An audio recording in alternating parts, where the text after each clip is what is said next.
at 133 South 14th Street. On February 12th, 1915, two plumbers went into the basement to attempt to locate the sewer. They end up locating bones under the stairs in that basement to the rear of that house.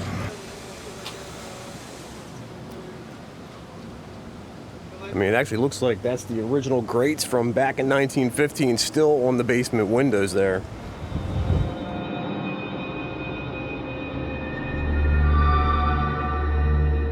So this is the Dauphin County Cemetery, also known as a Potter's Field.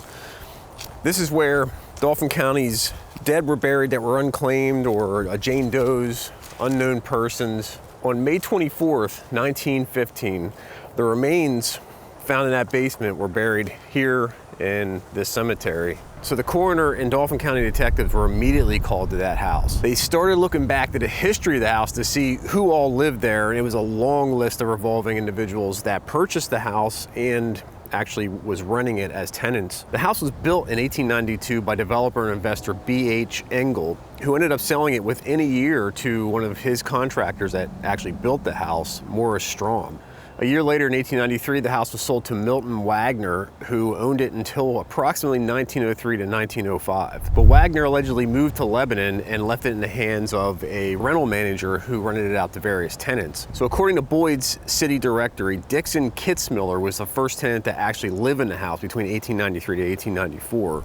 He was actually an employee of the Philadelphia and Reading Railroad. From 1894 to 1900, a Charles Eberly lived there. He was a Pennsylvania Railroad conductor. When these bones were found, the coroner determined that it was most likely a 15-year-old girl, and she had been there from 10 to 15 years. So during this period that Charles Eberly lived at the house, we start to see newspaper articles about girls disappearing in the Harrisburg area. In 1895, the 16-year-old daughter of Allen Stewart of Royalton was listed as a runaway. There's no other articles showing that she was ever returned home. So from 1901 to 1902, a dentist lived there, Charles Ayers. Investigators discovered that the dentist actually hired a nurse's maid, 15-year-old Bessie Geyer. She allegedly left for school and never returned again.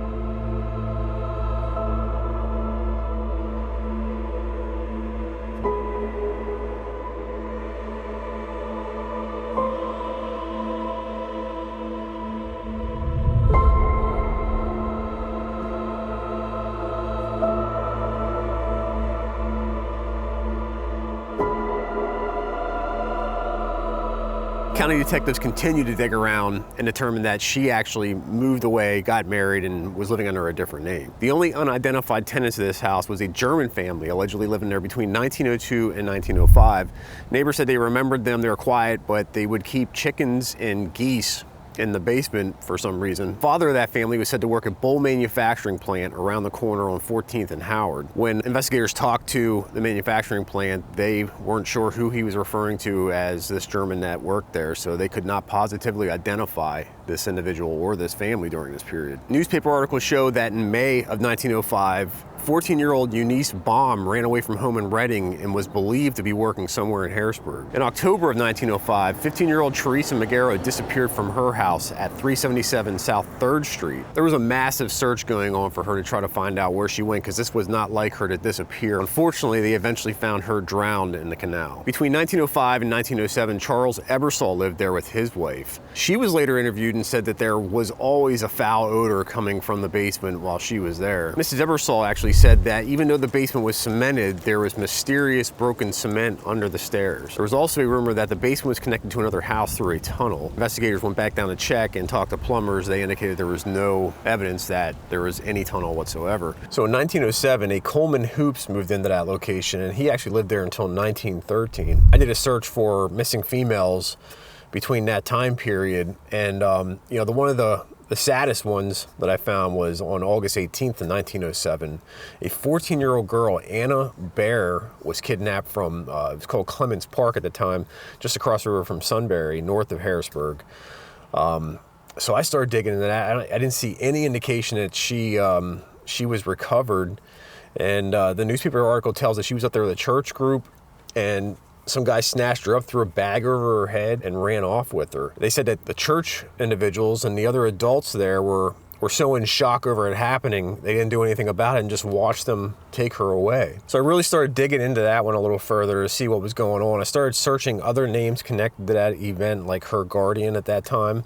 And it turns out that her actual name was Ruth Bear, and they did find her. She ran off with a boy, and they were going to get married. The father brought an officer to the house that she was staying at, which was the boy's brother. So he was almost 21, she was 14, and then they were going to try to run off and get married. So at least she was okay. So still during this period where Hoops was living there, in 1910, 13-year-old Hilda Peters goes missing from the Sylvan Orphanage. I didn't even know this place was an orphanage, but if you're at Cameron Street and Market Street, you look up on the hill there, that was actually an orphanage back during this time. On June 23rd, 1912, Irene Shook disappeared from Paxtang Park, which was an amusement park at that time.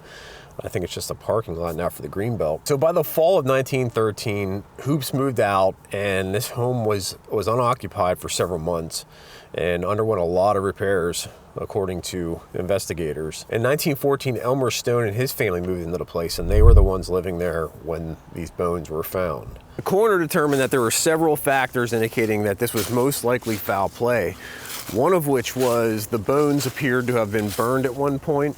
The other was that when the workers were digging up the bones, they received burns to their hands, indicating that there was possibly quicklime being used to try to advance the decomposition. There was a lot of speculation at that time that the so-called Black Hand might have been involved with this.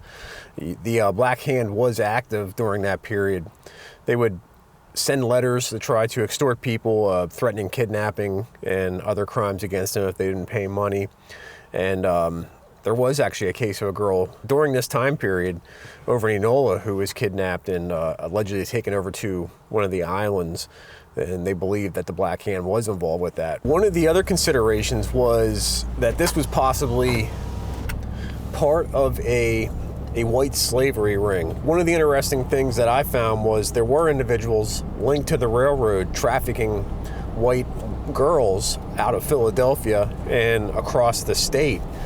And a few individuals were arrested for doing this, and one of them had a link between Philadelphia and Harrisburg, one of the girls.